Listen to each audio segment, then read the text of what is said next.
Can everyone online hear me? I can hear you. Okay, perfect.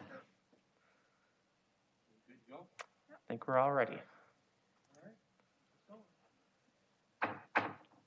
Welcome to the Historic Preservation Commission meeting in the city of Davenport. Today is Tuesday, August 13th. This is a partially electronic meeting being held because of COVID, so we'll work through any kind of technical difficulties we have. We have some commissioners in present. We have some online. We'll open this with a roll call. Diane Franken, Here. Kevin Lestegi, Here. Karen Miranda, Here. Christine Powers, Here. Julie Sage, Here. Alex Wilga, Here. and Bob McGivern. Here. Okay, thank you. So we have a quorum. We have consideration of the March 19th, 2021 meeting minutes. I need a first and a second from the commissioners, or any changes or acknowledgements. I move we accept. Second. I have a motion and a second to approve the minutes of the meeting, the March 9th. All in favor? All right, guess roll call. You can do Voice, say all in favor? Aye. Aye. Opposed? Motion carries. This takes us to communications. Matt? Sure. The first item that we have under communications is a proclamation to acknowledge Historic Preservation Month. Across the United States, the month of May is acknowledged as Historic Preservation Month. The State Historic Preservation Office has provided us with a template to use for the city of Davenport to proclaim the month of May as Historic Preservation Month in the city. So city staff have provided the template proclamation and are looking to the commission to see if there's any information that you would like added. So typically, you could add things like local projects that have been completed in the past year, any individuals that you would like to acknowledge in the proclamation, et cetera.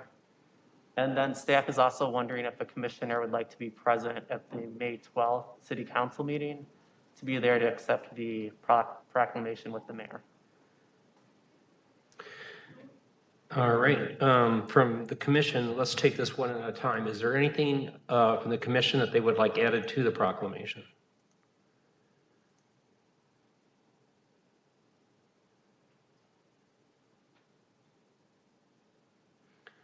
Matt, I think we should acknowledge the two members of the commission that we've lost in the last 12 months. And is there any way to highlight a couple of the major features we've had, the KWQC, downtown district, and any kind of significant residential dwellings?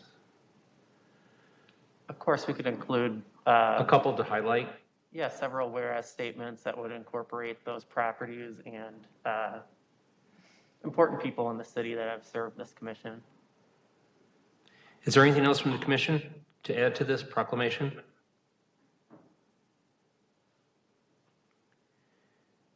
Hearing none, we'll move over to item number B. Matt?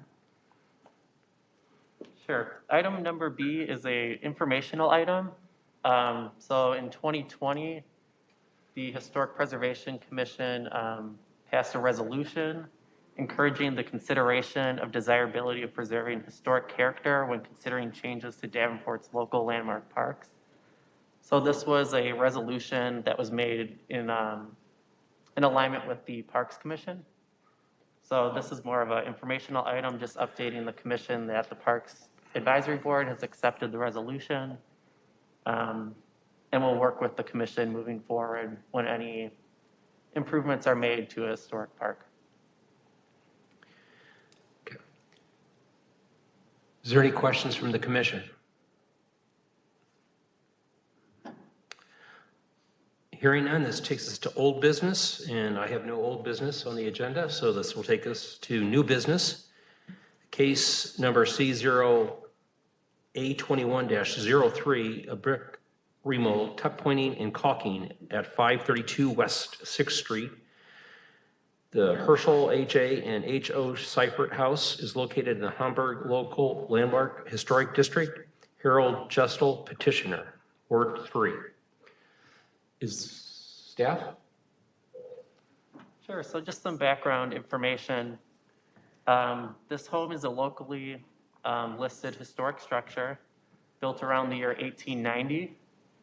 It is built in the Queen Anne architectural style. It's roughly 3.5 stories. And I'd like to note that the work being proposed on this building is to the porch that you could see in the center of the PowerPoint. This porch is not original to the home. That sketch to the right shows what the home looked like when it was first constructed. We believe that this porch was added around the year 1920. Just some background information for the commission. Tuck pointing is the process of removing deteriorated mortar from the joints of a masonry wall and replacing it with new mortar. So if properly done, repointing restores the visual and physical integrity of the masonry. However, if it's not done correctly, repointing can not only detract from the appearance of the building, but also may cause physical damage to the masonry units themselves. So that's why it's important that the commission advises an appropriate mortar and that this is done correctly. So the scope of the project, the first part is to rebuild the south elevation portion of the front porch that's highlighted in yellow on the PowerPoint. So this is approximately 9 square feet of brick. The proposal is to remove the brick and relay new brick if available. However, if new brick is not available, then the existing brick will be cleaned and reused. Once the brick is laid and the mortar has cured, the area will be cleaned with a detergent cleaner. Second phase of the project will be tuck pointing. This is both the interior and exterior brick mortar joints of the short walls of the porch, as well as other miscellaneous areas on the lower elevations of the home. They will use a type N-spec premix bag of mortar, and the color will match the existing as close as possible. So this is roughly 150 square feet of the home. And then finally, some caulking will be done to the porch area capstones, with the color chosen to match as closely as possible. So here we have some photos of the porch and some of the areas that will be tuck pointed and caulked.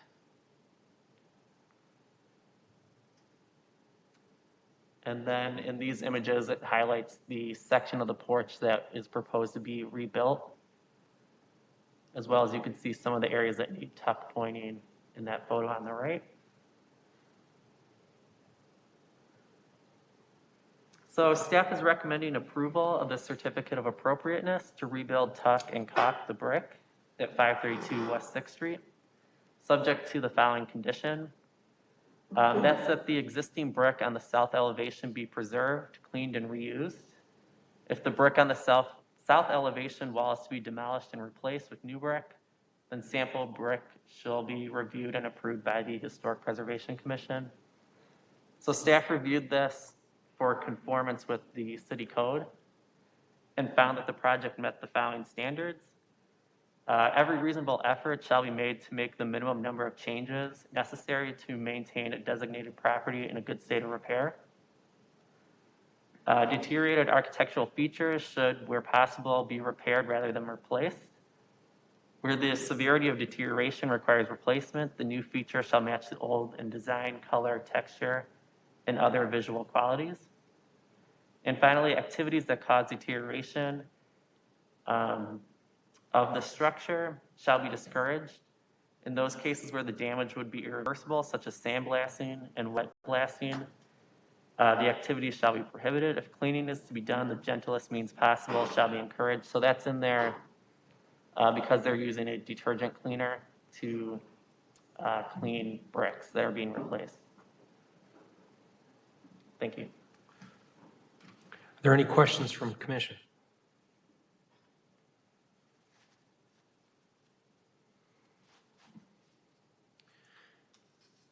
Matt, did you say that they were going to have a mortar analysis done? on the porch for the brick? They are not proposing a mortar analysis. This item came before the commission a year ago to tuck point the chimney, which is original brick to the home. At that time, they determined that the end spec mortar would be most appropriate. However, this is a different shade of brick than what was approved for the chimney.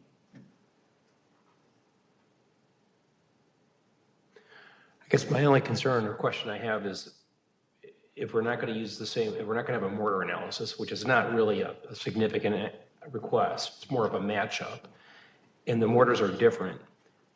New brick and old brick isn't a big issue. It's when the mortar doesn't match up, which is most noticeable on a property. And I'm just wondering if we should be asking for a mortar analysis, which is a modest requirement, to make sure that matches up. It's something to ask. Which I believe the applicant is online virtually. Okay. Are there, Yeah, I'm here. before I bring you on, is there any other questions from the commission?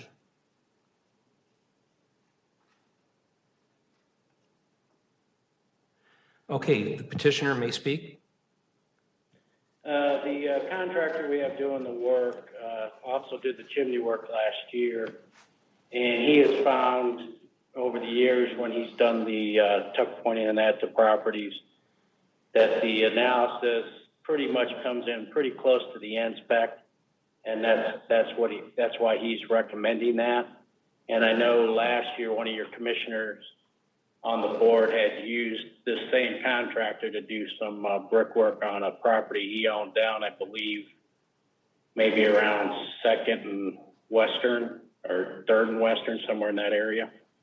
And he kind of vouched for the contractor knowing what he's doing in that. And he did do the chimney work and got it done, and he was able to use matching brick because we had some brick here on site that must have come out of that chimney because his guys looked at it and said it was exactly the same brick. So that's, I mean, I trust the guy's work. Okay, so a mortar analysis doesn't have anything to do with the quality of the contractor. It has to do with the makeup of the composite of the mortar itself, the different granulates, the color, the sand, the composite, so they can match it back up so it can get the similar character, color blended in. And that's what a mortar analysis is. It has nothing to do with the, I'm sure your masonry is very qualified. But that's a staff issue, I think. My recommendation would be to add a condition that a mortar analysis be done and reported back to staff. And if it matches with NSPEC, then it can go forward.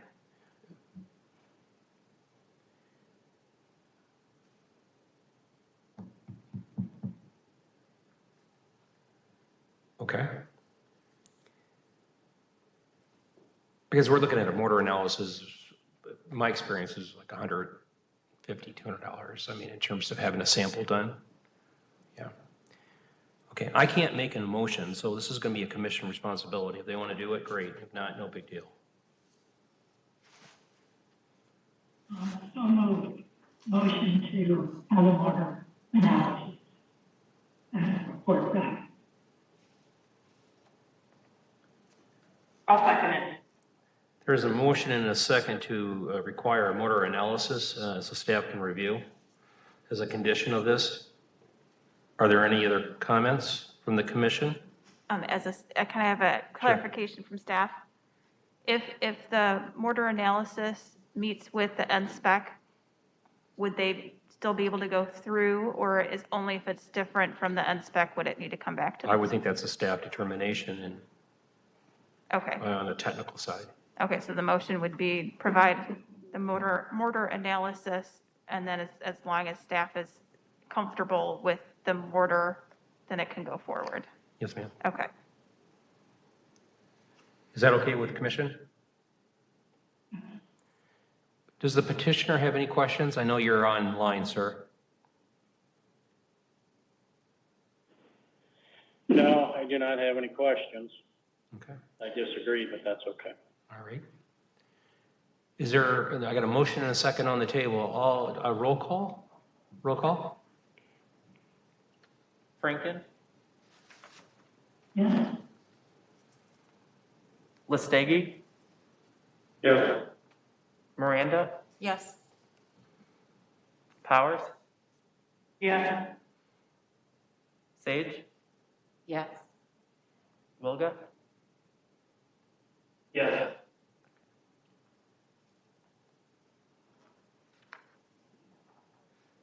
McGivern. Yes. Okay, the motion carries. Thank you, sir. That takes us to item number B, file number C0821-04, being the request to install a new plaque adjacent to the military tank on Credit Island at 2200 West River Drive. Timothy Ramsey is the petitioner. Staff. Sure, so just some background information. Credit Island is the location of a historic battlefield during the War of 1812. It's a roughly 420-acre park in the middle of the Mississippi River. And it was locally designated as a historic property in 1999. So the proposed Eagle Scout project is to repaint the Cold War military tank on Credit Island. As you can see on the map, it's located roughly at the northeastern portion of the island. And as part of that project, Timothy Ramsey will be donating a bronze plaque to be installed adjacent to the military tank. So for clarification for the commission, we're not reviewing repainting the tank. We're just reviewing the historic plaque that will be installed adjacent to it. So here's a closer-up aerial. The tank's located between the two playgrounds on the northeast side within the wooded area. Here you could see the proposed plaque as well as the language that will be installed on there. It will be a bronze plaque. The proposed dimensions are 18 inches in height, 16 inches in width. It's a 1/4 inch thick. Staff has worked with the Parks and Rec Department as well. We've explored different options, whether the plaque should be mounted to the tank. However, we didn't want to damage the tank, so we decided not to go that route. We've explored the option of mounting it to a post to be placed adjacent to the tank. However, we felt like with the common flooding that's observed out there, that wouldn't be the most durable.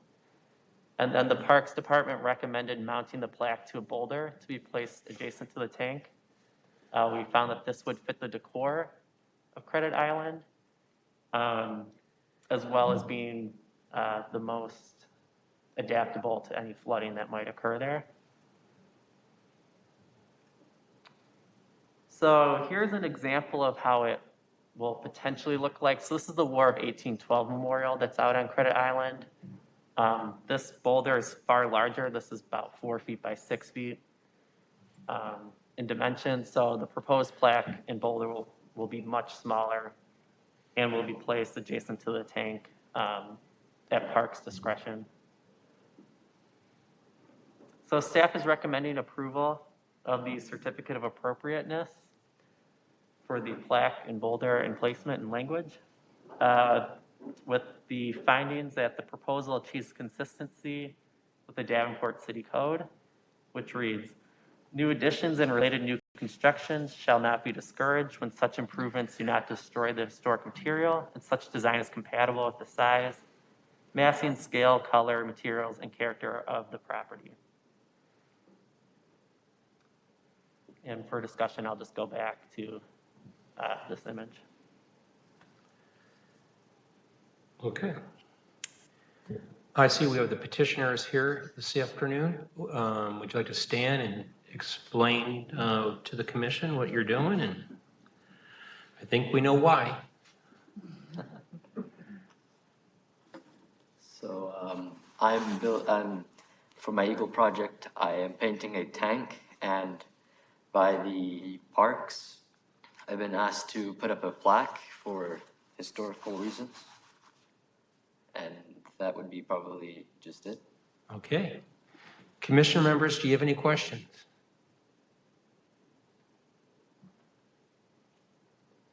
I think it's outstanding. Good, congratulations. I think it's outstanding. I'm not going to say it's old, but my dad used to take me down there and play on that tank, so it's been around for a while. Do we have any other comments from commission? Thank you, young man. That's it. Hear nothing. Do I have a motion and a second? Let's say I make a motion. A second. I have a motion and a second to approve. All in favor, roll call, please. Franken, Yeah. Listegi, Yes. Miranda, Yes. Powers, Yeah. Sage, Yes. Wilga, Yes. McGivern. Yes. Motion All right. carries. Good luck. This takes us to item number C, case number C0A21-05, installation of a new roof at 417 West 7th Street. The home is listed as the contributing structure in the Hamburg Local Landmark Historic District. Maria Klein of Green Valley Construction, Inc., on behalf of Ryan Slattery, petitioner. Staff? Sure, so the scope of the project is to install a new roof on the home. This excludes the front entrance awning and rear addition. So the existing roof, which is not original to the structure, is a gray asphalt architectural shingle.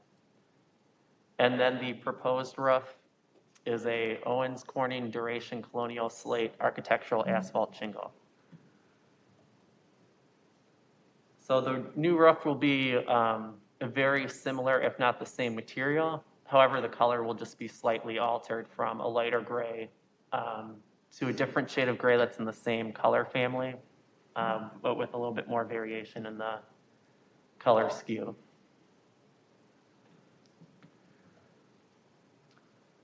So staff is recommending approval of the certificate of appropriateness to install the new roof. The project was reviewed for conformance with the Davenport City Code, and it meets the following standards. Every reasonable effort shall be made to make the minimum number of changes necessary to maintain a property in a good state of repair. And then deterioration of architectural features should, where possible, be repaired rather than replaced. However, where deterioration requires replacement, the new feature shall match the old in design, color, texture, or other visual qualities where possible. Thank you. All righty. Any questions from commission?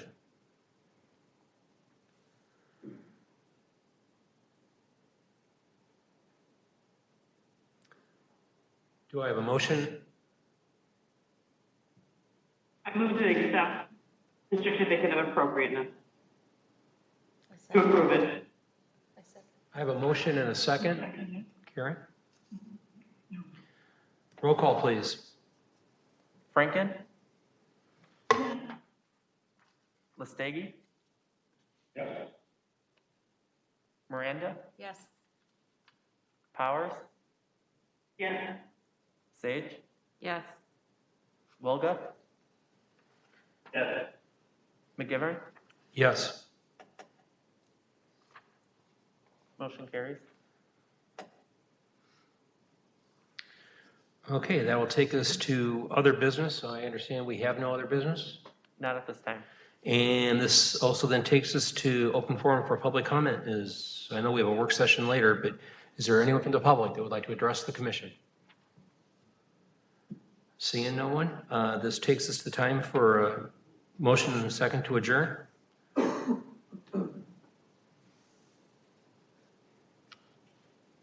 I need one? I need a motion and a second to adjourn. I second. All in favor? Aye. We're adjourned. Thank you.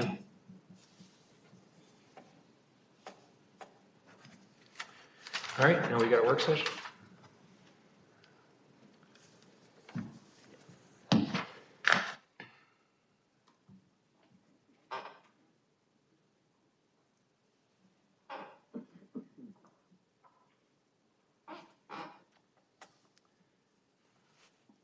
Okay. this takes us to our work session. This is just a very laid-back kind of format. It's not videotaped. It's not a public meeting per se. But do we need to do a roll call or a call of order or anything like that? No, none of that stuff, No. right? No, you don't. But this takes us to our topics of discussion. And the first one is item number A, which is the J. Monroe Parker Fick House, the reconstruction of that east porch at 1208 Main. Matt?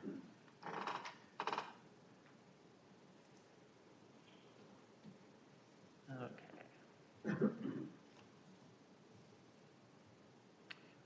So just a little bit of background before we get into the actual item.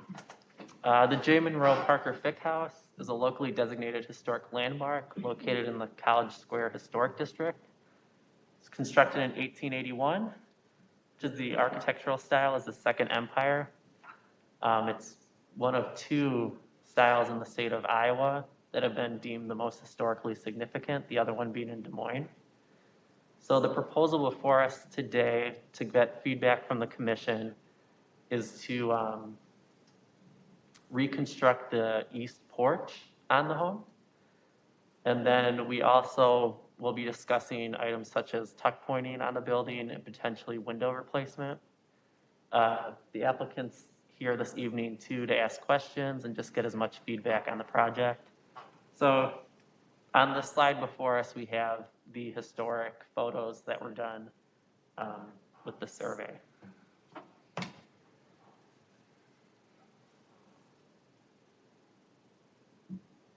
So really the purpose is that the front porch is falling into a state of disrepair.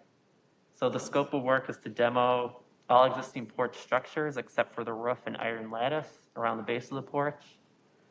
The roof is to stay. It matches all other roofs on the house. The iron lattice is in good shape and will be reused on the new porch. The new porch will be reconstructed to the exact dimensions and to a similar appearance as possible. And then I'll have the applicant, if he wants to come up, Casey Haas is here. And then I also have some photos so we could have a closer look at the porch.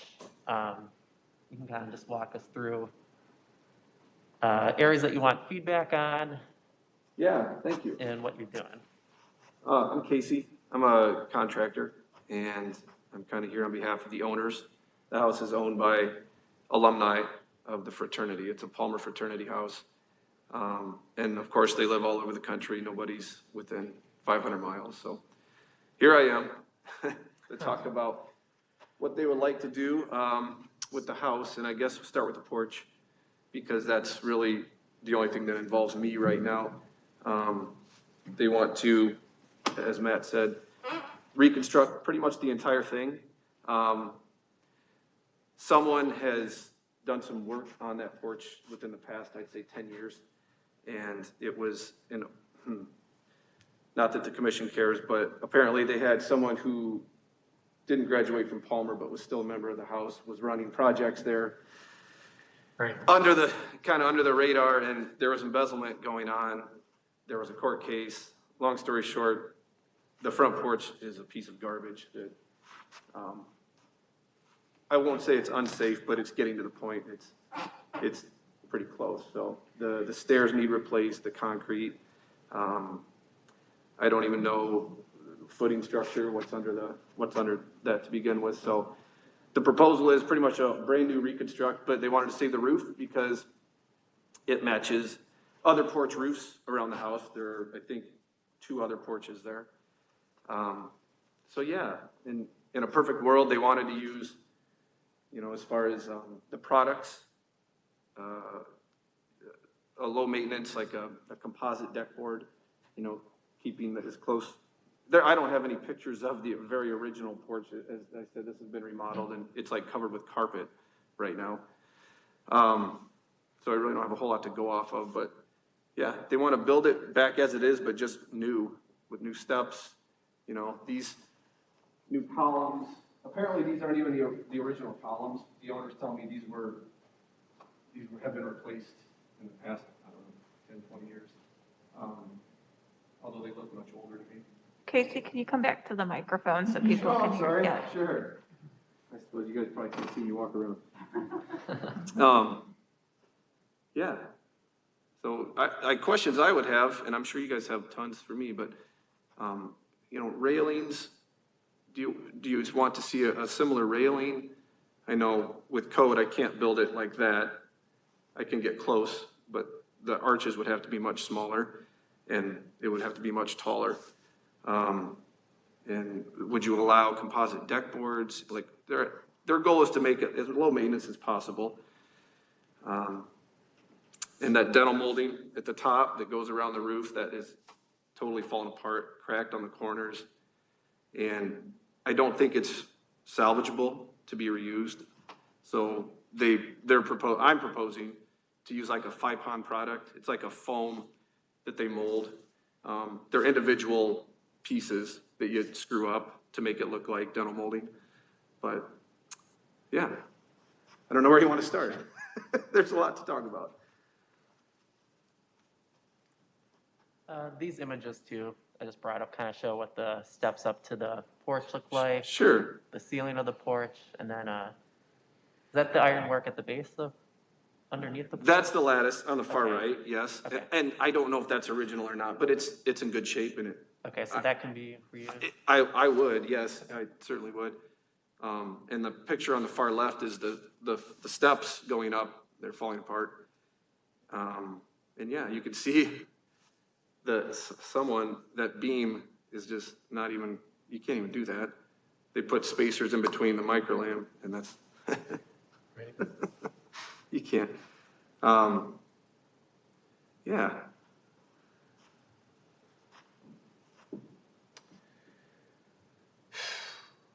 What do you think what's the biggest structural challenge to the porch itself from your perspective? Structural challenge? Well, I'll have to save the roof, I'll have to build a temporary wall to hold it up and use like kickers to hold it up while we dig new footings, assuming we need new footings. It's not that hard to do, but it's a little tricky to work around. But structurally, I mean, it could be rebuilt just as it is, and that, it would be fine. The beam needs to be replaced, where I said, I looked at Jake and laughed, because they have these load-bearing beams that have spacers in between them, and you can't do that. They've got to all be together. And so all that would happen as well. Wow.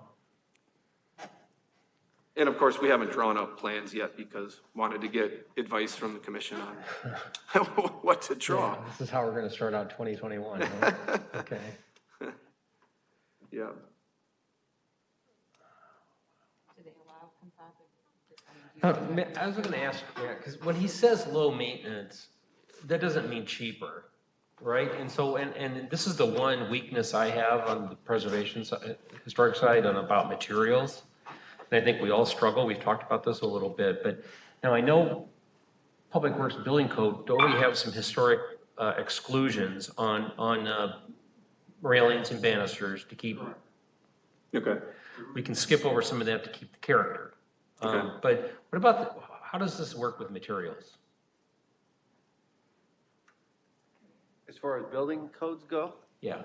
that would be an approved material, the AZEC or composite decking, as long as the joists would be spaced appropriately for the material. What about from a historic perspective?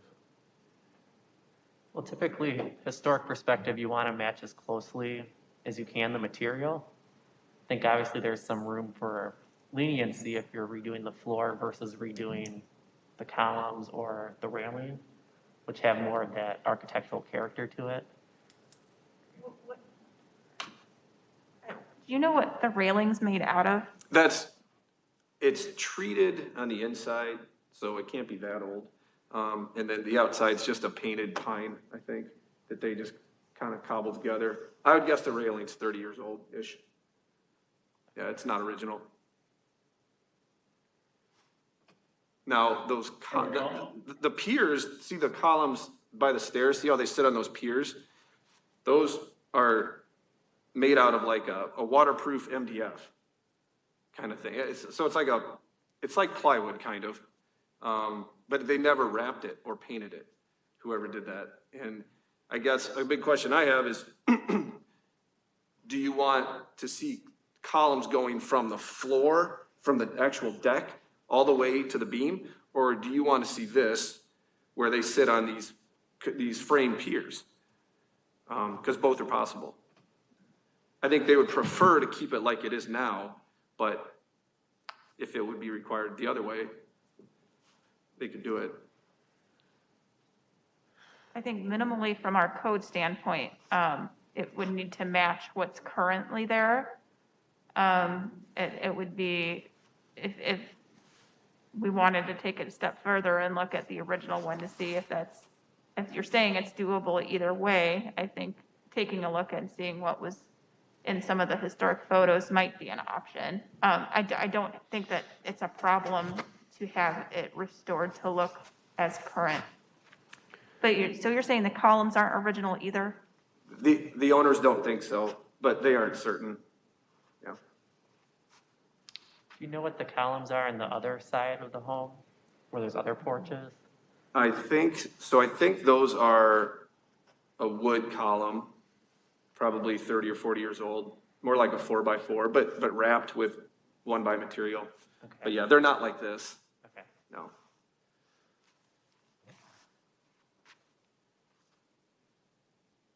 And also another question I have. Would you mind going back to like the picture, the color? Yeah, there you go. This one? Okay. So I'll go back here. When you're going up the steps on either side, those are cement. I don't know what you call those, but they were cast in a shop, and they're falling into disrepair as well. And are you going to want those replaced as similar as possible? I'm sure the answer is yes. Or can those be poured on site with concrete, formed up the best they can? I don't think they would be able to get, if you see that middle column there, how it has like a recessed face on that concrete pier I'm talking about. I don't know if I could even get these anywhere. I could certainly look, but would the commission allow just a square, flat face pier? I know. I really appreciate the fact that you've commented before and asked us, because this is a pretty significant property. Yeah. Yeah. And I appreciate the fact that, we're not last minute having to make a decision. Oh, right. That's Gosh, really yeah. nice. Wow. Does anyone from the commission have any questions? I have a question about the floorboards. Composite materials can be used if they are discernible, okay, according to what was there. But something like tracks or similar floorboards really don't need to meet the threshold of the National Park Service or of such historic and architectural significance as this. Tracks looks like deck boards. It's not unusually fitted for narrow grading lines. So, but then go to the other end. You can do a column out of a composite material as long as it is the same dimension, the height, width, whatever, and nobody can tell the difference. That is If it would involve, if you painted it, it's fine. But some things are just, you just can't do that. So those are the things I'm concerned with. Sure. No, I appreciate the info on the composite deck boards. Now, they do AZEC makes a product that's actually tongue and groove composite, believe it or not. If that would be a consideration, we could look at that. But if you would prefer just, original pine tongue and groove, that could be done. But again, I think their goal was to not have to do this again, if possible. I would be interested in, if it would be appropriate, maybe bringing some sample board down with a tongue and groove. Yeah. Because As an appraiser, I know when I'm in some of these properties, I have to get down and try to figure out what the material is. And they're really getting so good at it. Yeah. I don't know what's appropriate or not. This is a moving target for us always. Right. But I would think the detailed columns and railing would be, because it's so visible from the street in the appearance, which is what we're trying to do, is preserve that look, that historic character. But I don't know. Interesting. Anyone else from the commission? Diane, go ahead. I have a question about a minimal consultant consultation with an architect on this. I think it would be very helpful. I don't Not disagree. just staying higher head on. Yeah, we started that process, but didn't want to get too detailed without knowing which direction to go. So I guess this is the first step, and then that would be maybe a good second step.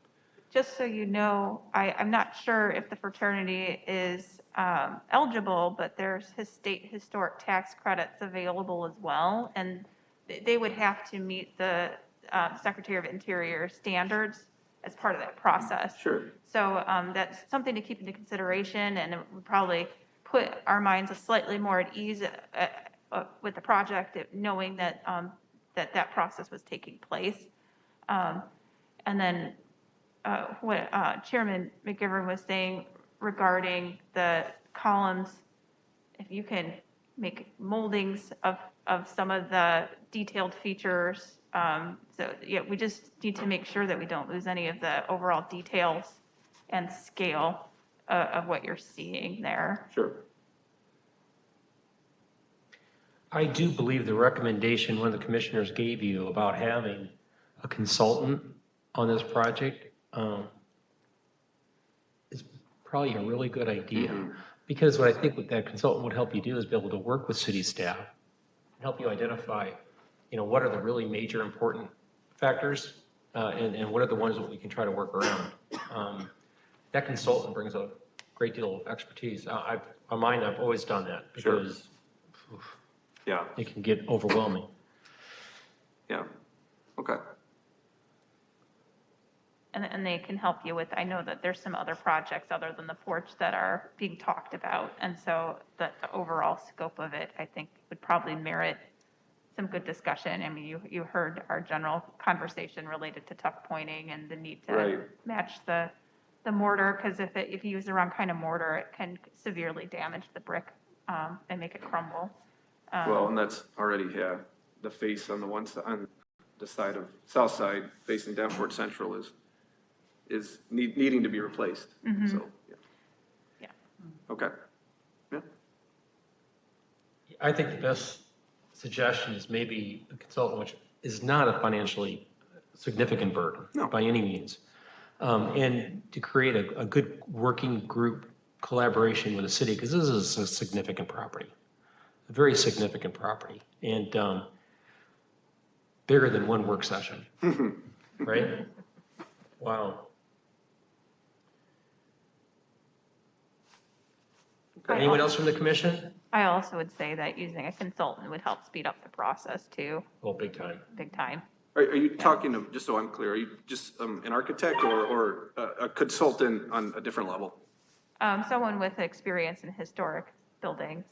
Okay. And there are several, out both locally and at the state level. Okay. There's several here locally. We can't refer anybody. I understand. But they will also help you determine for the ownership if there's financial opportunities for them, which is important. Yeah. They're still going to have the requirements anyway, so they might as well look for some assistance on the tax credit side. And it would really foster, I think, a great relationship with the city. Sure. To get this done, because everybody wants this thing saved, right? You don't like the plywood on the windows? I think the gentleman back here, we're also going to pursue a project with this building as well, with the tuck pointing. Come on in. That may be needed. So if you just want to introduce yourself and my name explain. is Ezekiel Guzman. I'm with ENG Masonry Restoration. Okay. And I got some specs for like the type ball for tuck pointing. And also I got like the closest match for the brick and for like the I get nervous when I get up Oh, here. you're fine. You're not being videotaped. This is, we're all cool. No big deal. Yeah, but like I said, I always like to ask the city when I ever start a job. Yeah. So I don't get red flag or nothing. I always like to get my permits on straight and everything. So I got the cleaner, the specs for the cleaner, and also the specs for the Type O. That's like the best match for it.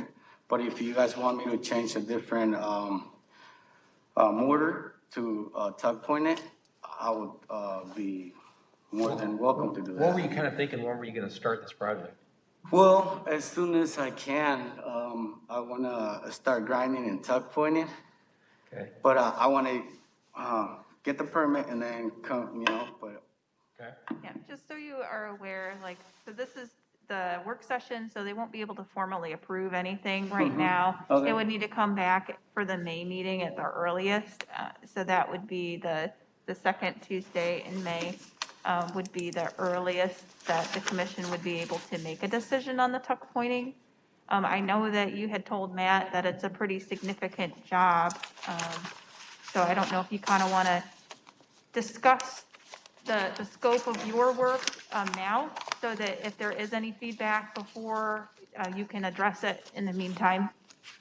So like, for instance, would it be the whole structure that would need tuck pointing or just select? No, yeah, portions? it'd be 100% the whole structure, the whole house. Okay. Okay. Yeah, so yeah, that's why I brought both of them or Okay. Oh, sure. which.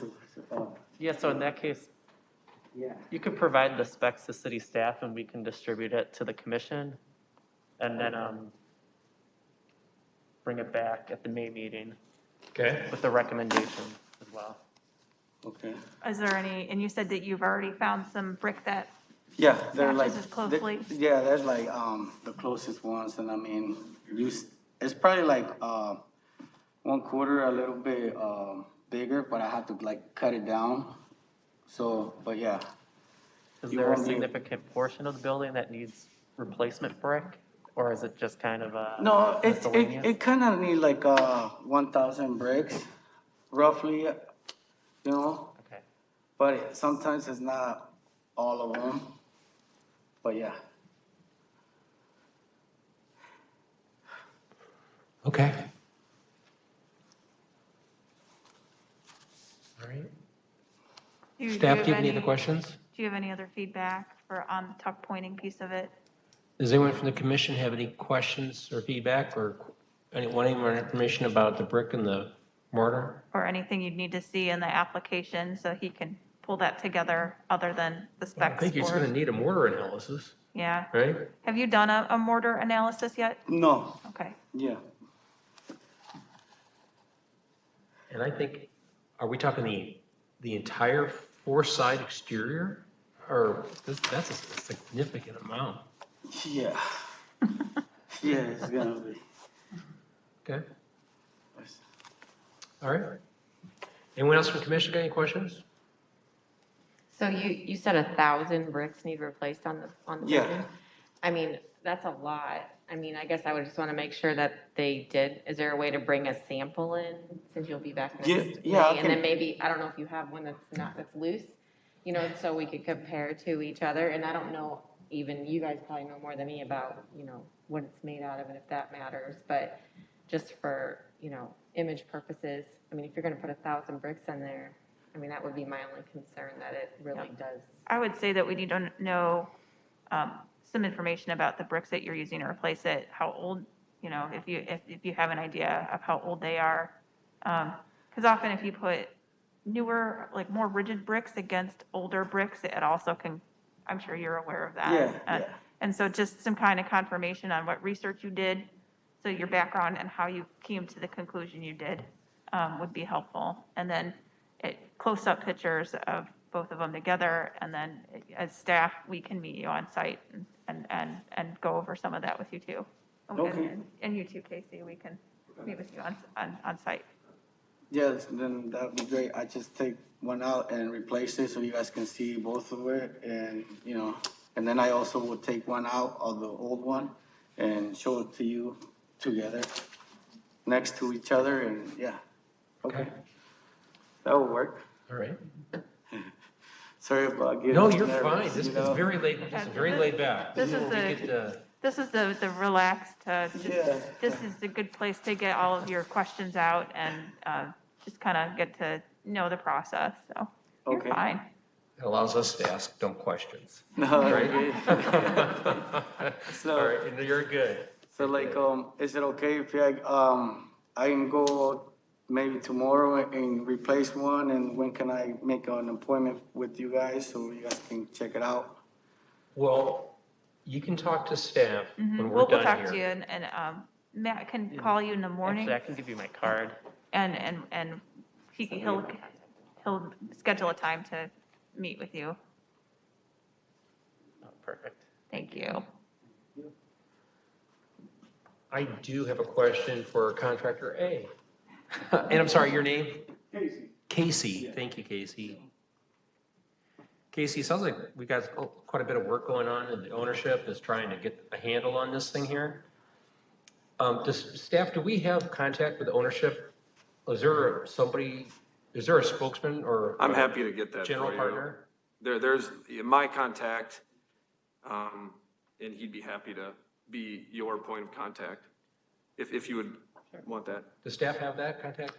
I believe I only have Casey's information at this point. I'll get that but to Matt. Yep, Okay. if you have the property owner or Great. representative. Yep. Okay. Thank Yep. you, Casey. No, That's good. what I was really looking for is, Sounds good. contact for ownership group? Sure.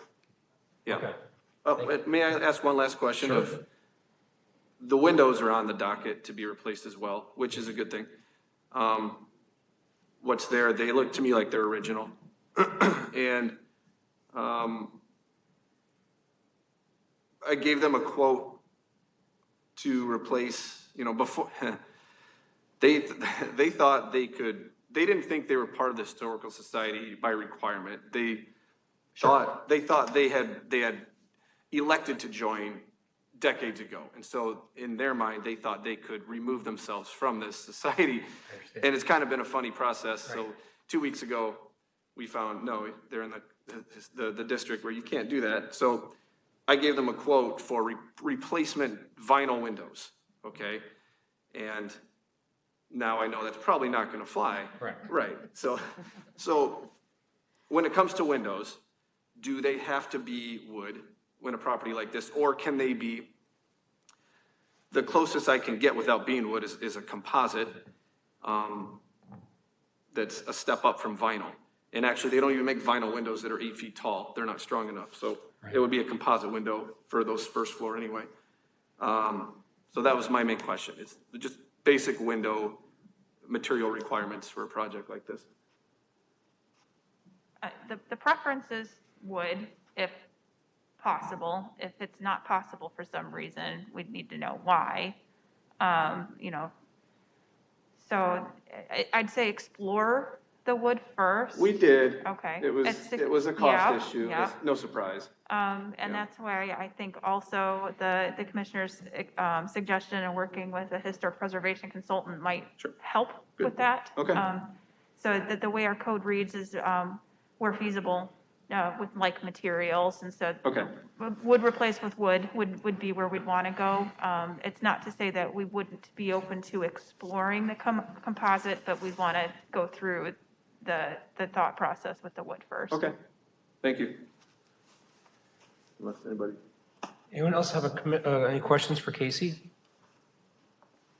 Thank you, sir. Thank you.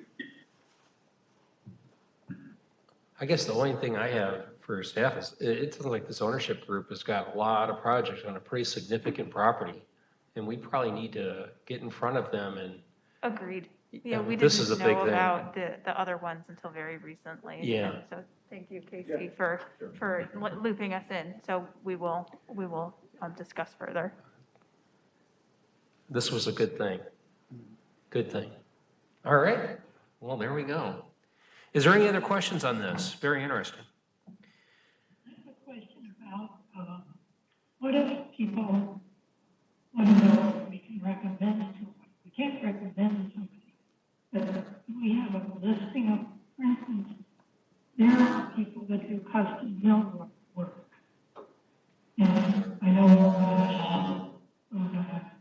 year doesn't. But if they don't know of anybody, how can, is this what a consultant, a historic consultant could give recommendations? So it's not directly from us, but, you know what I'm saying? They want help, they want assistance. So if you're not giving them the people that can do the job, if you're just relying on, you know, my Uncle Fred or Jack or whoever. So, yeah, Diane, I think, I agree with Diane. I think we need to offer, can we offer resources, not recommendations, but resources, either listings or research on their own and make decisions by. Yeah, yeah. It just sounds like we get so many people that really don't have that knowledge, and few people do. So I think that's part of our responsibility. I think it is, Diane. The challenge is, from my experience here, is that the commercial users have the experience because they go out and they hire the consultants because their projects are so large. The residential user in Davenport trying to conform to these necessary requirements, sometimes, they're overwhelmed. And it's just a function of government that we've just kind of got to figure out. And we'll get there. I know we will. And I think we're doing that today by this work session. Is there anything else from the commission? Okay, we've got item number P, pending items. We left that on there in case something new came in, and we do have something. We have another Boy Scout. Come on up, introduce yourself, and tell us what you're thinking about. Hello, my name is Gabriel Florence, and I would like to put my Eagle Scout project over in the Prospect Terrace Park above the water treatment facility. Just a little table and chairs that overlooks the nice view that it has of the river. Okay. I believe a handout. Yeah, for us. So Gabriel did give us a little information, so I'm going to pull it up for those viewing virtually, and then we have hard copies for those here in person.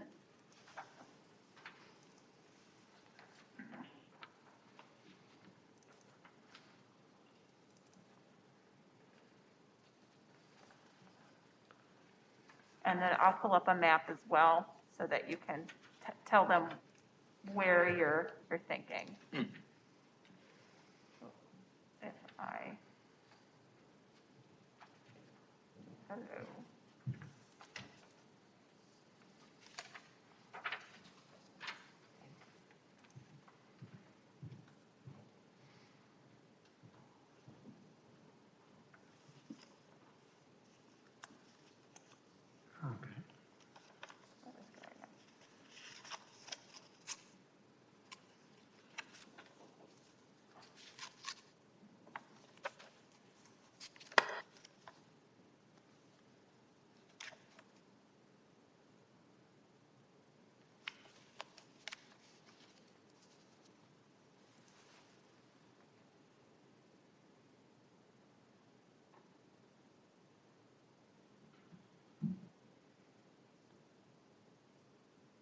All right, internet's going a little slow, so I apologize.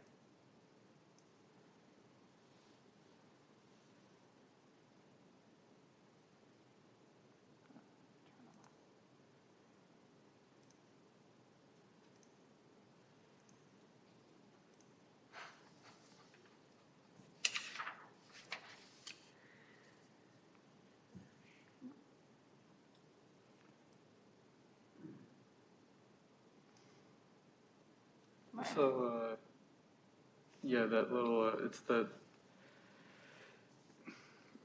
top green dot. I don't know how else to really describe it. It's the top of the hill that overlooks the, because there's a little turnabout there at the top of the hill. I believe there's some benches and a drinking fountain up there towards the back and closer to the houses. The little, I believe that's what that tan outline is, right next to it, the squares. But right overlooking the hill, there's those two benches. There's a power post there as well, but right next to it, there's those trees there. And I thought the trees would be a nice area to put a table and some chairs that would overlook the river, providing a natural shade to the area. And just a very neat area, and I feel like there should be somewhere to appreciate its beauty. Thank you. And then we'll email out to the commissioners this document as well, so you have it electronically. So it's an overview of Eagle Scout projects. And then this last page here, if you want to kind of go over this. So that far left is the best I could really do to get a view, if you will, but just kind of where I plan to put it. And that's a different angle to see the trees a little better. But that table, the table that's in the center is what I plan to put on there is similar to the one, that is the one that's currently, I don't know the name of the park or the lagoon, but it's over there right off of Duck Creek, near the splash landing area, just below there. I believe that was another recent Eagle Scout project, and I saw that, and I thought that would be a very nice idea to throw up there, something like that. 2 chairs that have a table in front of them, so you could maybe bring, you know, a board game or something like that to overlook the view and enjoy the company with whoever you are with.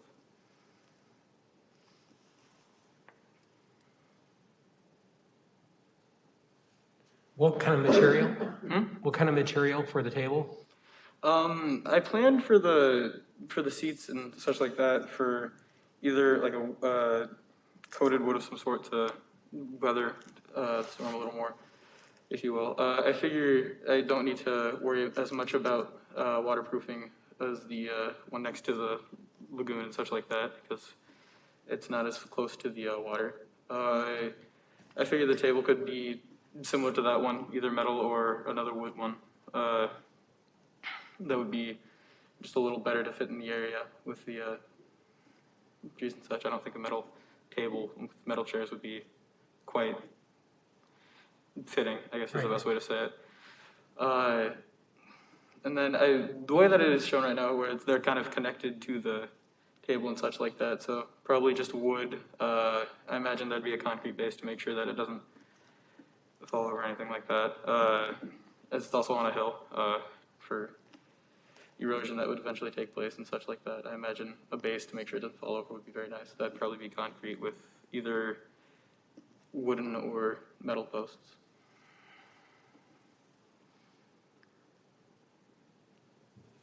Any feedback from staff? Not yet.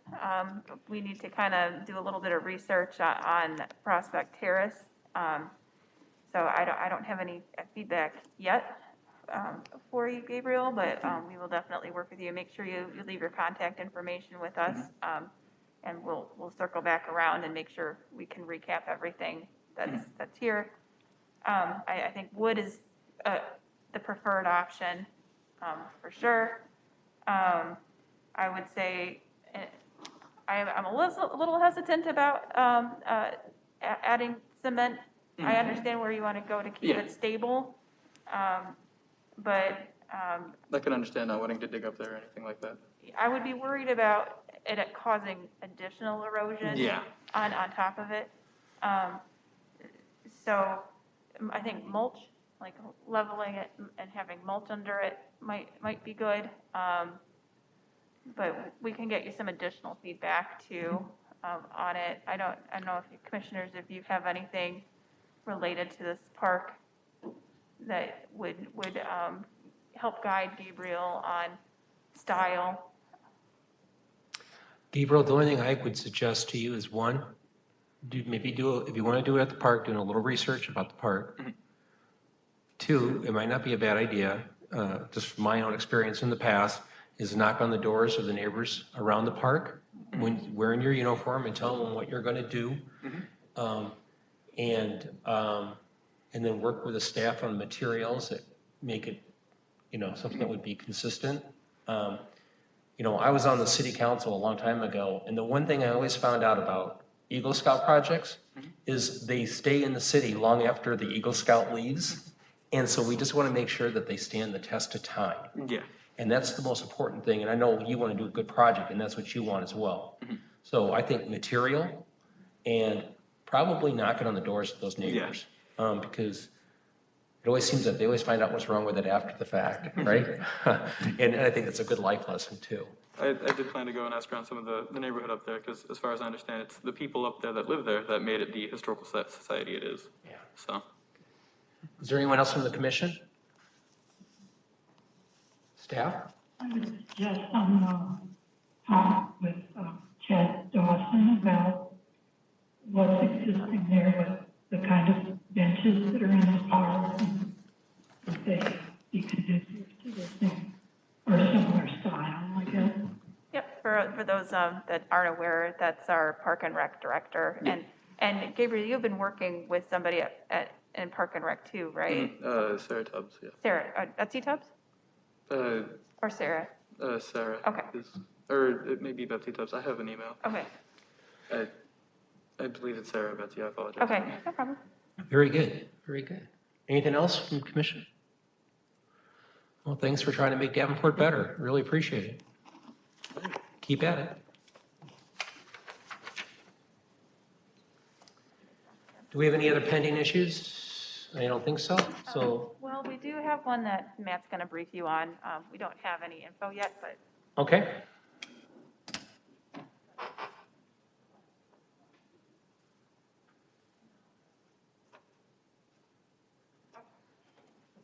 I'll brief you. Okay. All right, so there was, we were contacted by a gentleman in the Hamburg off of 6th Street that has a second-story porch that, after the snow started melting, has come away from the house. He's working through things with his insurance agent right now. We don't have any info yet. We'll stay in contact with him and see where things are, but that would be something that would be coming in the future to the commission. Okay. Do we have anything like a mechanism staff-wise to handle emergency issues like that? Not really. Okay. It's something we can talk about once we get everybody up to speed. Yeah. I know that John Free really wanted us to update our ordinance to help address some of this. Yeah. And I would like to see that too. Okay. Yeah, try to catch up with the times. Okay, this takes us to item number C of our work session, which is more training and education for our commission. Now, Matt, you're just going to try to balance time and ability, so I'll just let you run with it. Sure.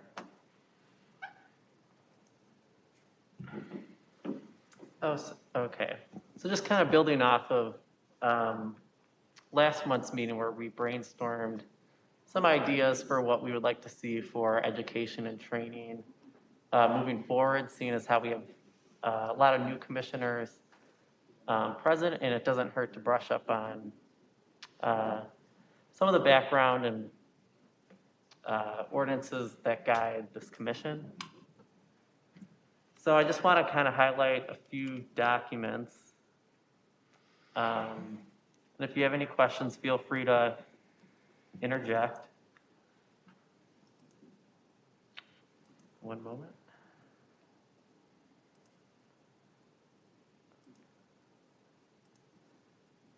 Okay, so the first of it being Chapter 2.65 of the Municipal Code. So this really talks about the Historic Preservation Commission, why it's created, the eligibility of our members. So this commission is 7 members, all of which either are residents of the city or own historic property or landmarks. It talks about the method of appointment, which is appointed by the mayor and approved by city council, as each one of you have gone through that process. Everyone will serve 3-year term limits, and we'll notify you when your terms are expiring, and you could let us know whether or not you want to get reappointed for another 3-year term or move on, I guess. So meetings, everyone knows that we will meet the second Tuesday of each month. To have a quorum for a meeting, we need at least a majority, so 4 people need to be present for us to have a meeting. So it's important that you respond to the emails letting us know whether you'll be here in person or virtual. For the foreseeable future, we'll be offering both options of being here in person or online. And then this section of the municipal code also outlines the powers and duties of the commission and its importance in preserving Davenport's history. Another document I want to bring to everyone's attention is the Commission Bylaws, which really outline very similar things. So the general rules, the membership, the officers and what their roles are, as well as our meetings. Staff is aware that the bylaws are a bit dated. So one thing that we will be doing this year is updating the bylaws to reflect, for instance, our bylaws claim that there's 9 members, really there's 7. So that's little things like that that we need to tweak. And we can work session that at a future date and then adopt it over the course of this year. Bylaws also talk about conflict of interest. So if you ever feel that you have a conflict of interest with an item, so let's say you, as a commissioner, own a historic property that needs to come before the board for a certificate of appropriateness. In that case, you would abstain from not only the vote, but also from discussion. So just make sure that you're being cognizant of any conflict of interest. And if you have any question ahead of time when you're reviewing the agenda, you can reach out to staff and we can determine if it's a true conflict of interest or not. It also talks about communication. So we really want everyone discussing the items at the meeting. Unfortunately, you shouldn't be talking about meeting agenda items outside of the meeting or calling the applicant to talk about the project. It's all about being open and transparent with the public while we're here at the commission meeting.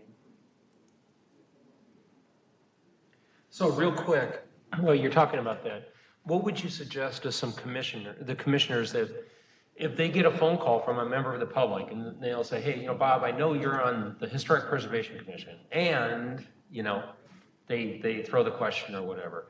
What would be a good response from staff on how to handle something like that? Part of it is it something that's pending on the agenda? Have they submitted an application already, or is it already posted on an agenda? At that point, say, hey, come to the meeting, we'll talk about it then. Or you can direct them to staff. If they continue to talk, you can try to remove yourself from the situation. Or what our legal department says, just to cover yourself, is you can mention it in the meeting that you had this conversation and this is what was told to me. That way, everybody's on the same page with the information. Yep, that's great. Because you're always put in that position. Yeah, and it's usually not meant to be in a bad way, but they don't understand the rules we got to follow. That's exactly right. They don't understand the process. Right.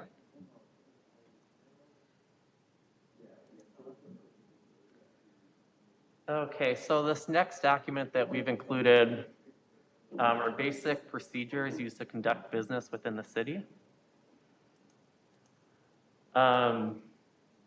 So really this just kind of goes over how to make motions, what's a voice vote versus a roll call, withdrawing a motion, amending a motion that's made, clarifying statements, motions to approve. It's basically just kind of the rules of how the meeting operates. Yep, and generally it's not so much form as intent.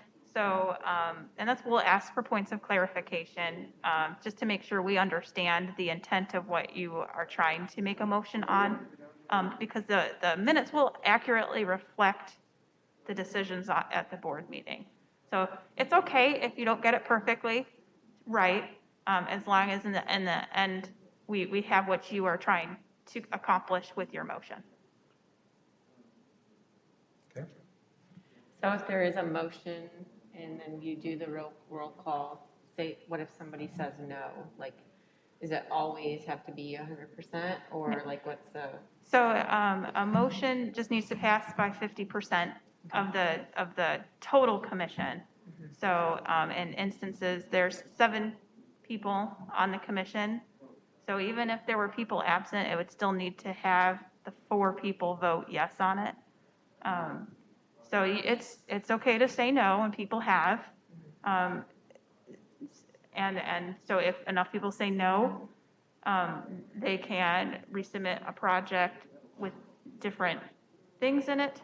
Generally, we try as a commission to table it if it's to a point where it needs to be worked on rather than saying no, and giving them direction on what you need to make it approvable.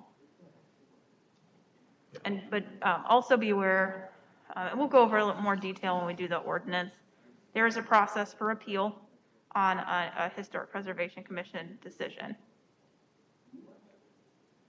That, and city staff will always work with the applicant prior to appearing at the meeting. So if we see that a project's being proposed and, you know, hey, look, we're not going to recommend approval on this, we'll tell them that as early as possible, and then give them options on what we would recommend approval on. So that way we're getting hopefully the best application that appears before the commission. If for some reason you don't feel comfortable voting for approval or you need more information, that's when you can move to table to a different meeting, so that way you have more time to review materials, because I understand you don't want to review something that you haven't had a chance to comprehend and study before the meeting. Or if they decide, so we're not going to substantially change the project during a meeting either. So, and that is an appropriate time to say, if it's a pretty big change from, sometimes it spirals. Like they apply for one thing and, oh, it's also this and it's also this. And then it turns into this huge project. If you're not comfortable approving the original piece of it and you want it to be a comprehensive project, you can table it. They can amend their application and provide you the information you need and that staff needs to do a thorough review.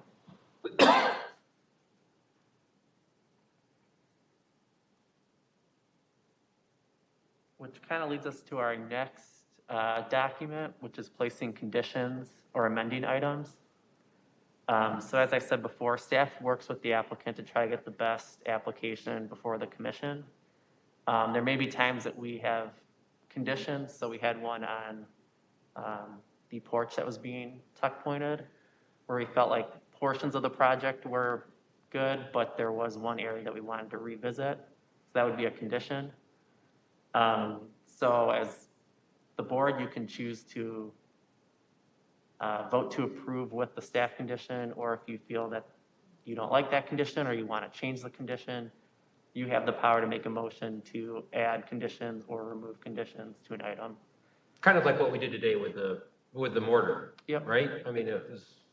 Exactly.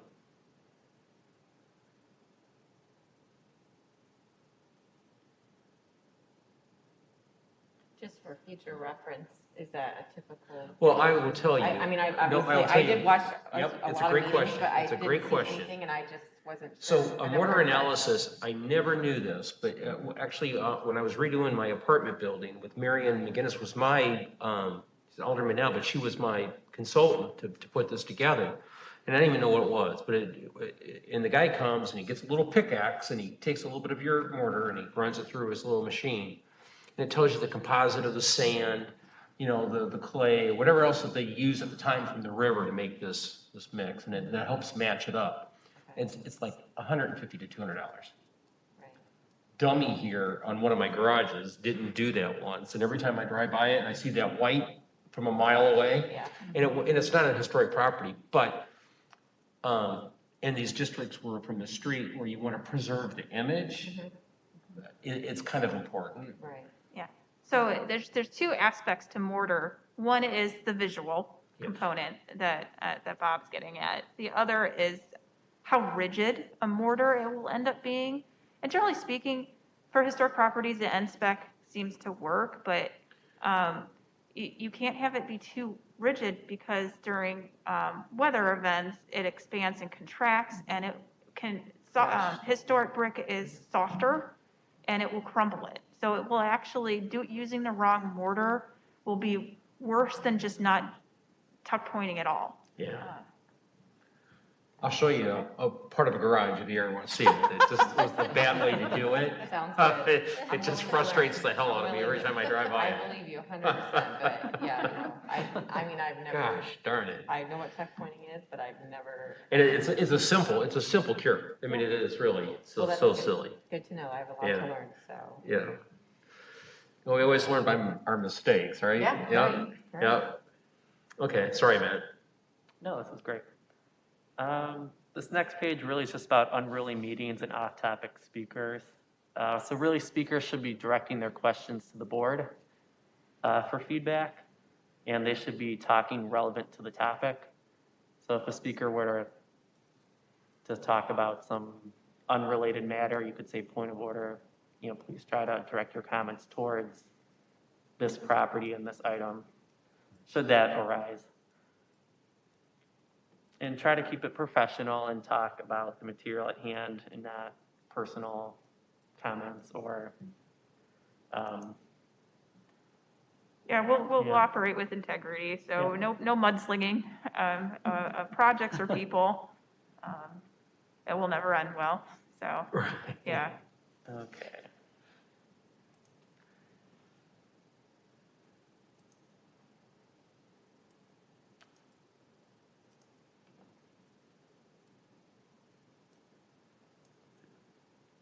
All right, next I just kind of want to walk through the city website a little bit.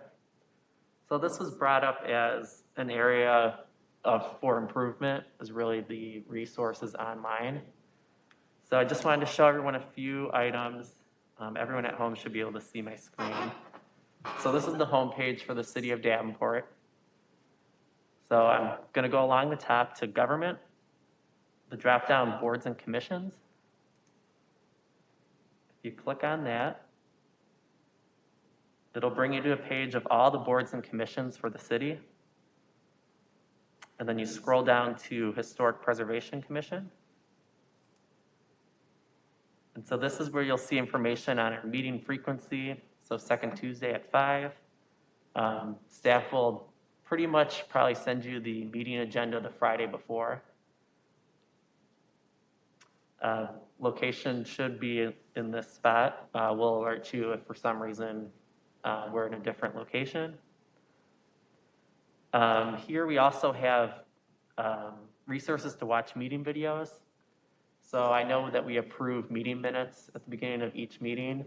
If for some reason you're reading the minutes and you think something isn't reflected correctly and you want to go back and watch the video of that meeting, this would be your tool to do so, to see what the motion was and whether or not that was reflected appropriately. You could also find forms and applications. So I'll click on that link. And this pretty much brings you to the city's document center. So if you scroll down, it's on page 3. The 3 applications that we review are applications for certificate of appropriateness. So that's what we reviewed tonight. So that's pretty much your exterior alterations to buildings, installing plaques, et cetera.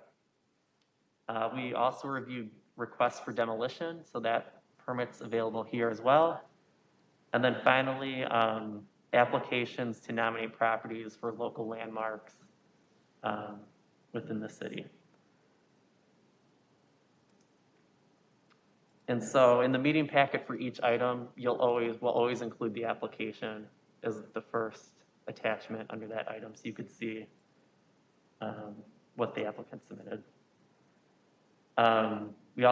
You could look here for meeting minutes and agendas if you want to see any historical information.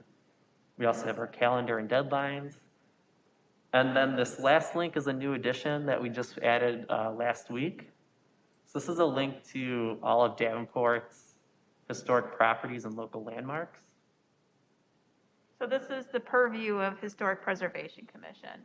So these are the districts and individually listed local landmarks that you will review if there's exterior changes to the building or structures. Do you have non-designated districts like the Vanderveer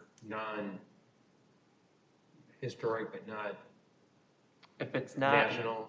if it's not locally listed, it won't be on this list. This list, no, but we'll show you another one in a second where you can see the national. Okay.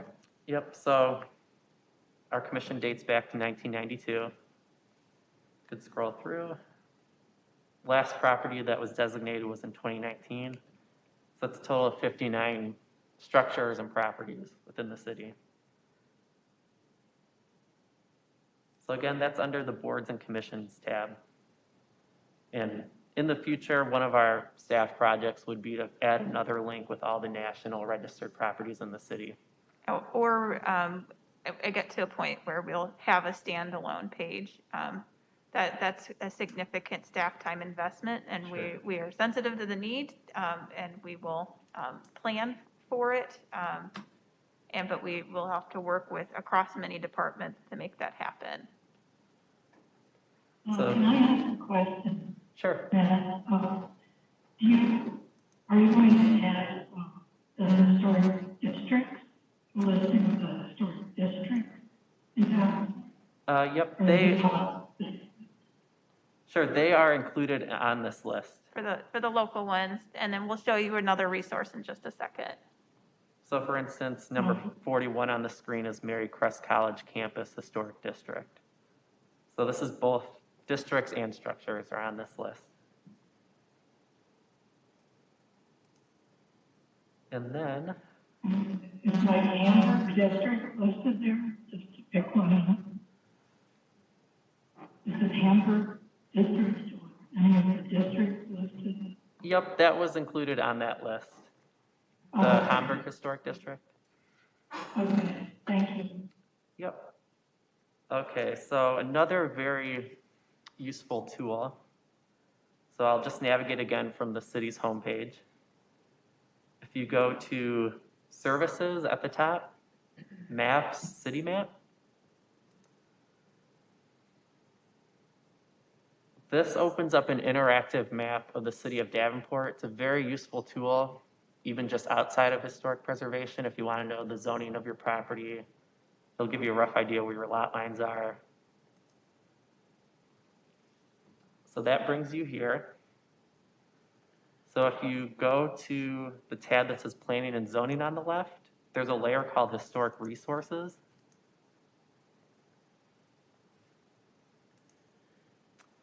And that'll bring up every historic property in the city as well as district. So the green is locally designated properties and the blue is national. And then you could zoom in on an area. And then it also has the historic bricks on there as well. Yep. So right now I've zoomed in on the Hamburg local historic district, which is outlined in green. Sorry, I'll get a good view up. And then the blue is the national outline. So national covers a little bit more area. And then each asterisk on a property indicates that structure is either locally or nationally designated. So for instance, I'll zoom into City Hall.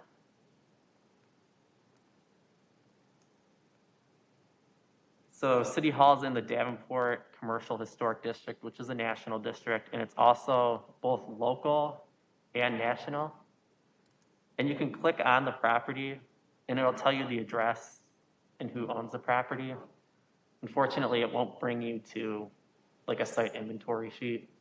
We're not advanced enough at this point. But we've identified some other projects and partnerships down the line to get more information available to the general public. But because of the number of districts and historic properties in the city, it's going to take some time. How come, like, what's the difference between the national and the local? Yep, so the national is there's specific criteria set forth by the Department of the Secretary of Interior, and it was went through that listing process. It starts at the state, and then it goes to the National Park Service, and it gets approved federally. Local is complete within the city.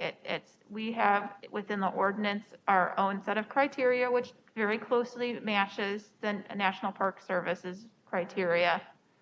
And then, generally speaking, it's something of local significance or character, or somebody that is related to somebody as an individual person that has historic significance to the city. So like Bix Beiderbecke's family home is listed on the local, I think it's on local, but it's listed for sure, one way or the other. And so it goes through the city council for approval at that point. So just for everybody's edification, Historic Preservation Commission, generally speaking, is a guiding commission.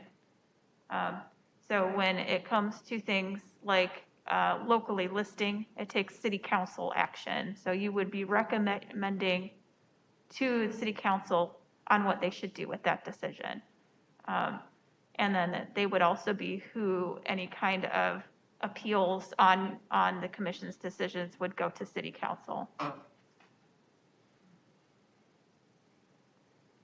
You could also type in property address too. So if you look at the agenda and you see an address, like tonight we had 1208 Main Street, it'll zoom you to that property so you could see the structure. So that's just a good resource to keep in mind.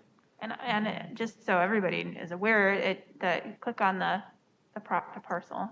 If you click on that blue link in that box, it takes you to the assessor's information for it as well. So that way you can see the whatever the most recent picture that the city assessor took of that building. Sometimes there's multiple, so you can scroll through them that way.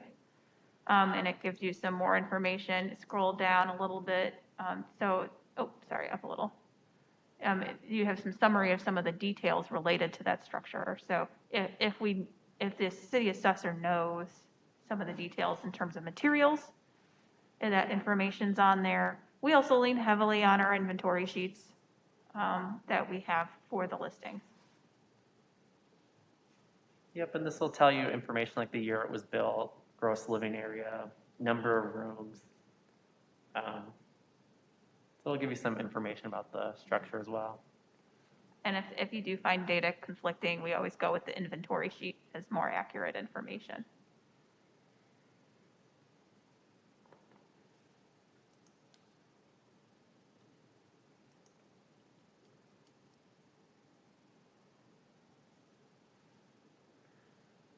So the last document that we have in here is the actual historic preservation ordinance itself for the city. Just kind of wanted to give a brief overview tonight and kind of figure that next month we can go more in depth on, the certificate of appropriateness process, demolition process, and nomination process as well. So this really is our guiding document on how we make decisions. Staff recommendation will always come from the ordinance. So the purpose really for this commission is to promote the educational, cultural, aesthetic, economic, and general welfare of the city of Davenport. So it's a tool for the community to identify and protect and enjoy its historical character and its architectural features. It's a way to foster civic pride. Historic preservation does a lot with increasing property value and creating character for the city.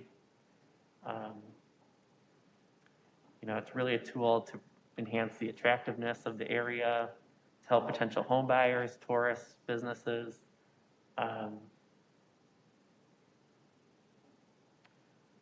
Yeah.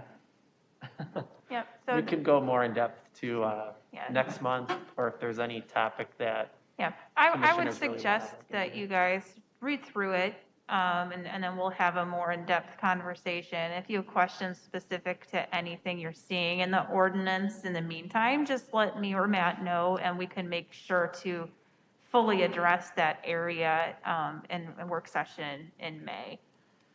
It's a lot to go through, so we can break it down for you and how we interpret the code based off of legal assistance, and we can work through it that way. Where are we? I was always confused. Where are we in terms of, I know they were talking about the new ordinance. This council redid plan and or the zoning deal a Right. couple years ago. Historic preservation was always going to be redone, but where is that process? It is stalled. Okay. So Ryan Rusnak had been working on it before he left at the beginning of 2019. Okay. And they didn't fill his position. They created a new one, which is what I am in. So it's not something we've picked up again. Right. Partly to get me back on my feet, because I haven't been in the planning realm at the city here since 2008. So it's taken some time to get everybody on and bring Matt on. So we're back up to full staffing levels finally, and getting our feet under ourselves.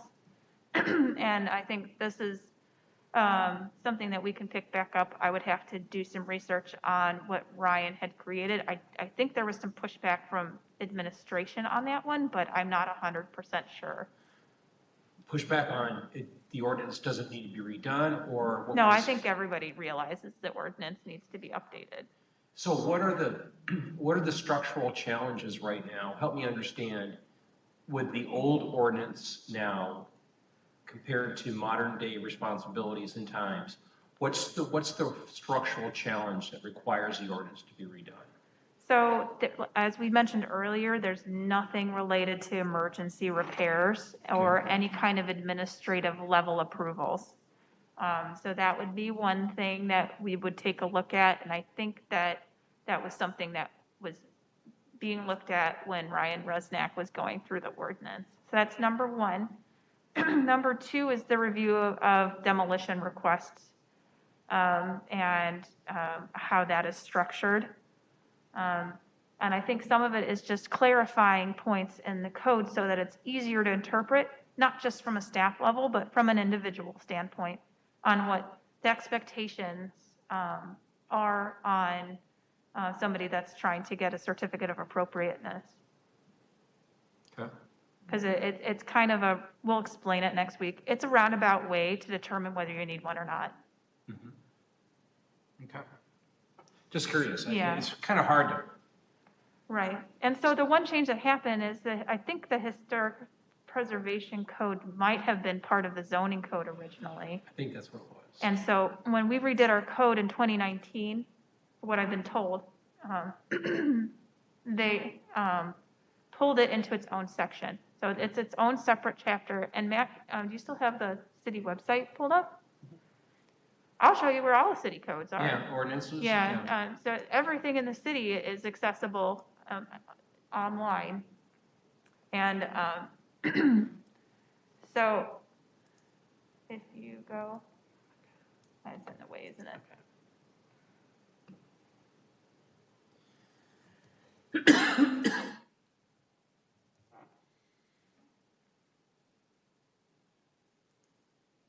All right, so if you go under government, and then city code is its own hyperlink right there. And so it is hosted by a third party, so go ahead and click on it. So eCode 360, it houses our code for us and updates it for us. So you can see every single section of the city code here, and you can see chapter 14 is the historic preservation ordinance. It's something that, and we can give you, we've downloaded it into a PDF before, and it's something you can search for. So it's a PDF that's searchable. So if you're looking for certain terminology or words that would trigger something for you, we have found that to be very helpful. You can also do it for sections of the city code online, although I find it slightly more difficult to use that way.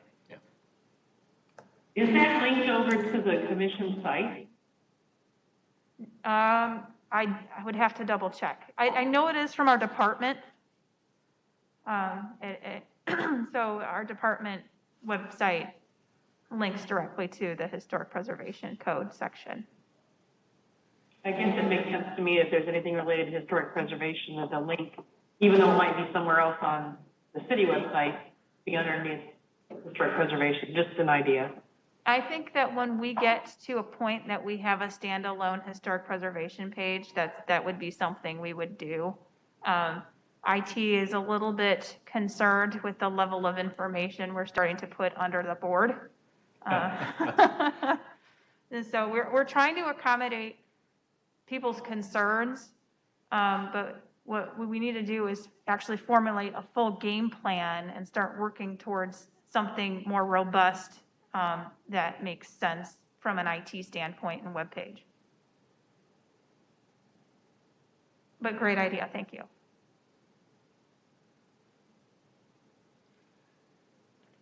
All right, Matt. Want to put a cap to this thing? I think that's all we have for staff, unless any Right, no, commissioners have any comments for us. Is there any comments or questions from the commission? Was this helpful at all? Yes, very. My one question is, I wanted to know about improving the ability to hear people coming in and out. I had, once I was the person that had trouble hearing the Boy Scouts, you know, yeah, I hear his head, he has a shaking head. The first Boy Scout was very nervous. yeah, I think that what you guys can't see is that these are 17-year-old boys They were just that, very quiet. Very that quiet. they're scared. I mean, it is intimidating to stand in front of that podium. It is, it is. So I think that's probably why you couldn't hear them as well. And but please, please, please speak up if you can't hear them.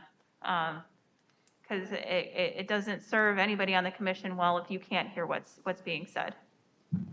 And we'll try to direct people better to talk up until the microphone in the ceiling. And make sure they talk loud enough. If you're calling in from home too and you make a motion, please just say your name and then the Yep, motion that so you're that we making. can make sure So we then get we it can right. record it in the minutes. And hopefully we'll be all together here sooner rather than later, but if I go too fast or don't give enough time, please let me know too, because this is kind of weird.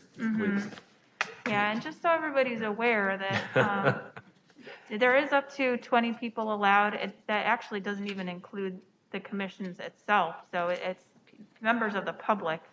So if you are comfortable coming back and being here in person, I want to make sure that there's no confusion. You can be here. There's no restriction to commissioners attending meetings. So I just wanted to make sure if you're being frustrated by being online and would prefer to be in person, that wouldn't be an issue. It's just more of what your comfort level is of attending right now with COVID. Because I keep winking at Karen to make a first or second motion all the time, and she's gonna start thinking things. Right, we need to get people down here. Okay, is there anything else from the commission we're gonna get out of here that they want for next time? Yep, that's what I was going to ask. Other than going a deeper dive into the ordinance, is there anything else you want us to cover? Other than I think we got a real problem, well, not a problem, but we got a real challenge with this house up here by Central High School. We better get on that. That's a kind of a red alert. Yeah. We don't want that on the first watch of a new Historic Preservation Commission. That would not be good. No. All right, very good. All right, everyone have a great week. We'll talk to you later.